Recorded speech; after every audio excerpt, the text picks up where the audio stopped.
नमस्कार, मी Mansi. News uncut मध्ये तुम्हा सगळ्यांचं स्वागत करते. या बातमीपत्रात आढावा घेणार आहोत टॉप 10 घडामोडींचा. स्वातंत्र्यवीर सावरकर यांच्या बदनामी प्रकरणी काँग्रेसचे नेते आणि लोकसभेचे विरोधी पक्षनेते राहुल गांधी यांना सोमवारी पुणे कोर्टाने समन्स बजावले. 18 नोव्हेंबरला कोर्टात यावर सुनावणी झाली असून या सुनावणीस राहुल गांधी त्यांच्या व्यस्त कार्यक्रमामुळे हजर राहू शकले नाहीत. त्यामुळे येत्या 2 डिसेंबरला पुण्याच्या विशेष न्यायालयात हजर राहण्याचे आदेश न्यायदंडाधिकारी अमोल शिंदे यांनी दिलेत. मणिपूरमध्ये पुन्हा वाढत असलेला हिंसाचार लक्षात घेता केंद्रीय सशस्त्र पोलीस दलाच्या 50 अतिरिक्त कंपनी म्हणजे 5000हून अधिक जवान तैनात करण्याचा निर्णय केंद्र सरकारने घेतलाय. जिरीबाम जिल्ह्यात मालमत्तेची नासधूस करणारा जमाव आणि जवानांची चकमक सुरू असताना गोळीबारात एका आंदोलकाचा मृत्यू झालाय. मणिपूरमधील विद्यमान स्थिती तसेच तेथे तैनात करण्यात आलेली सुरक्षा दले यांच्याबाबत केंद्रीय गृहमंत्री अमित शहा यांनी सलग दुसऱ्या दिवशी आढावा घेतलाय. निवडणुकीच्या 3 महिने आधी लाडकी बहीण योजना आणली. दिल्लीत भर रस्त्यांवर अन्यायाच्या विरोधात आंदोलन करणाऱ्या महिला खेळाडू तुमच्या लाडक्या नव्हत्या का, याचं उत्तर भारतीय जनता पक्षाच्या नेत्यांनी द्यावं, असा सवाल हरियाणातील काँग्रेस आमदार आणि ऑलिम्पिक पदक विजेती कुस्तीगीर महिला खेळाडू विनेश फोगट यांनी केलाय.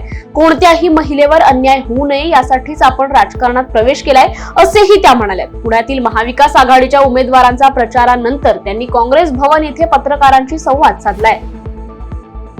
अनिल देशमुख यांच्यावरील हल्ल्यानंतर पक्षाच्या अधिकृत एक्स हँडलवर हल्ल्याचा व्हिडिओ पोस्ट करण्यात आला असून राज्य सरकारवर घणाघाती टीका करण्यात आली आहे. राज्यात कायदा सुव्यवस्थेचे 3-13 वाजले असून लोकशाहीचे धिंडवडे उडवले जात आहेत. याचं उदाहरण अनिल देशमुख यांच्यावर झालेल्या भ्याड हल्ल्यातून समोर आलंय. या घटनेचा राष्ट्रवादी काँग्रेस शरदचंद्र पवार पक्षाच्या वतीने जाहीर निषेध करण्यात येतोय, असं या पोस्ट मध्ये म्हटलंय. विरोधक खोटे नाटे आरोप करतात, खालच्या पातळीवर जाऊन सहानुभूती मिळवण्यासाठी प्रयत्न करत असतात, असं सांगताना अजित पवार यांनी प्रतिभा काकी मला आईसारखे आहेत, पण त्यांना टेक्सटाईल पार्क मधून जाण्यापासून रोखल्याच्या बातम्या पसरवल्या जात असून ते खोटं असल्याचं अजित पवार म्हणाले. माझा विरोधक असला तरी मी त्यांचं काम मार्गी लावतो, मग घरातल्या बाबतीत मी असं का करेन, असा सवाल उपमुख्यमंत्री अजित पवार यांनी टेक्सटाईल प्रकरणावरून विरोधकांना केलाय. महाविकास आघाडी सरकारने केवळ जनकल्याणाच्या योजनांना स्थगिती देण्याचेच काम केले, त्यामुळे या काळात महाराष्ट्राचा विकास मंदावला आणि भ्रष्टाचार फोफावला, असा आरोप केंद्रीय सांस्कृतिक आणि पर्यटन मंत्री गजेंद्र सिंह शेखावत यांनी पत्रकार परिषदेमध्ये केलाय. महायुती सरकारच्या काळात लाडकी बहीण योजनेसह महाविकास आघाडीच्या नेत्यांनी विरोध केला आणि न्यायालयात गेले, पण आता त्यांनीच स्वतःच्या जाहीरनाम्यात अशीच योजना टाकणे हास्यास्पद आहे, अशी टीकाही त्यांनी केली आहे. आदर्श घोटाळा प्रकरणी पुरंदरचे उमेदवार संभाजी झेंडे यांच्यावर विरोधी पक्षांकडून आरोप केला जातोय. याला झेंडे यांनी सासवड येथे त्यांच्या सांगता सभेमध्ये उत्तर दिलंय. आदर्श घोटाळा 2008 मध्ये झाला आणि मी 2012 मध्ये म्हाडामध्ये काम केलं. आदर्श इमारत आणि माझा काही संबंध नाही. मग आरोप करायचा तर थोडा अभ्यास करून तरी करायचा, असा टोला संभाजी झेंडे यांनी विरोधकांना लगावलाय. धामणगाव रेल्वे मतदारसंघाचे महायुतीचे उमेदवार आमदार प्रताप अडसड यांची भगिनी अर्चना रोढे यांच्यावर चांदूर रेल्वे तालुक्यातील साथेपळ फाट्यावर अज्ञात हल्लेखोरांनी चाकू हल्ला केलाय. मानेवरचा वार त्यांनी हातावर घेतल्याने हाताची नस कापली गेली. त्यांना तातडीने रुग्णालयात दाखल करण्यात आले. सोमवारी रात्री 9 वाजता ही घटना घडली. त्यांच्या वाहनाची समोरील काच फोडण्याचाही प्रयत्न झाल्याचं प्रत्यक्षदर्शींनी सांगितलं जातंय. हल्ला झाल्यानंतर हल्लेखोर रात्रीच्या अंधारात पसार झालेत.